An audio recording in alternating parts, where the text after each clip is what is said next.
Hello everyone. కృష్ణాష్టమికి కృష్ణుని ఇంటికి తెచ్చుకుందాం అనుకున్నాం. దానికోసం బొమ్మలు తయారు చేసే దగ్గరికి వెళ్ళాము. అక్కడ ఒక బొమ్మ సెలెక్ట్ చేసాము. నాకు నచ్చిన కలర్స్ ఆ బొమ్మకి వేసిస్తామన్నారు.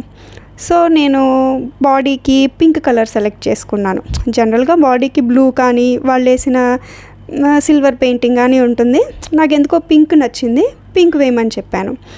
దాన్ని నెక్స్ట్ ఒక్కొక్క కలర్ అట్లా ఫిల్ చేసుకుంటూ వచ్చారు. గార్లెన్కి పింక్, ధోతీకి ఆరెంజ్, ఆ డీటెయిలింగ్స్ అన్నీ చేసుకుంటూ వచ్చారు.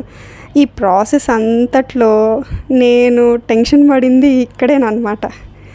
ఎందుకంటే కళ్ళు చాలా, ఫేస్ మొత్తంలో కళ్ళు అనేవి చాలా ఇంపార్టెంట్.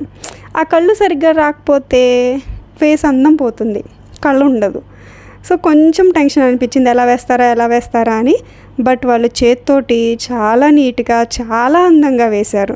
నాకైతే భలే నచ్చినాయి కళ్ళు వేసిన తర్వాత ఫేస్ చాలా నిండుగా అనిపించింది. దాని తర్వాత ఒక్కొక్క డీటెయిలింగ్ మళ్ళీ పెయింట్ స్ప్రే చేసుకుంటూ వచ్చారు.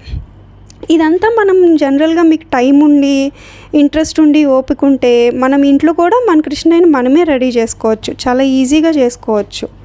ఇట్లా ఫైనల్ టచెస్ అన్నీ ఇచ్చేసి ఫ్లూట్కి కూడా బ్రౌన్ కలర్ వేశారు. నేను సెలెక్ట్ చేసుకున్న బ్రౌన్ కలర్, సో వాళ్ళు బ్రౌన్ కలర్ వేశారనమాట. నిదానంగా అన్ని డీటెయిలింగ్స్, చిన్న డీటెయిలింగ్స్ కూడా ఎక్కడ మిస్ అవ్వలేదు.